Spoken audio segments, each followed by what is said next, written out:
د 2023 کال اسیا جام یو ځل بیا د رسنیو د سر ټکی دی او لامل یې دا دی چې د اسیا جام به چیرته ترسره کیږي. ځکه چې دغه اسیا جام د کوربتوب چارې له پاکستان سره دی، خو هند غواړي چې د اسیا جام لپاره پاکستان ته ورشي. غوښتنه یې کړې ده چې اسیا جام د له پاکستان څخه بهر ترسره شي. د هندي رسنیو د راپورونو له مخې لومړی پاکستان غوښتل چې د اسیا جام ټولې لوبې پاکستان کې ترسره کړي او د هند لوبډله هم پاکستان ته ورشي، خو د دواړو هیوادونو د سیاسي ستونزو له امله هند پاکستان ته له ورتګ څخه انکار کړی دی. وروسته بیا د پاکستان کرکټ بورډ یو بل وړاندیز وکړ او هغه دا و چې نورې لوبې به په پاکستان کې ترسره کیږي او د هند لوبې به له پاکستان څخه بهر کیږي،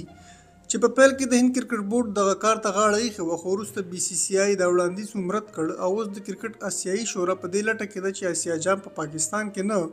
بلکې په کوم بل هیواد کې ترسره شي. په دغه راپور کې ویل شوي دي چې د 2023 کال اسیا جام سیالۍ به په سریلانکا کې ترسره شي. آسیایي شورا غواړي چې کوربتوب یې په سریلانکا کې وشي، ځکه د اسیا جام سیالۍ د سپتمبر په میاشت کې ترسره کیږي او نور باید د کوربتوب وروستی ځای هم معلوم شي. خو د اسیا جام د کوربتوب په اړه به وروستۍ او رسمي پرېکړه د مۍ میاشت په وروستیو کې کیږي،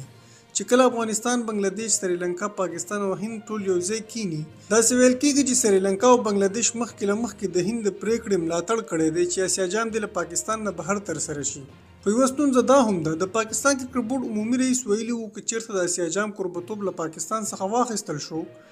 نو به دوی له اسیا جام څخه بایکاټ وکړي او په دغه سیالیو کې به ګډون ونه کړي.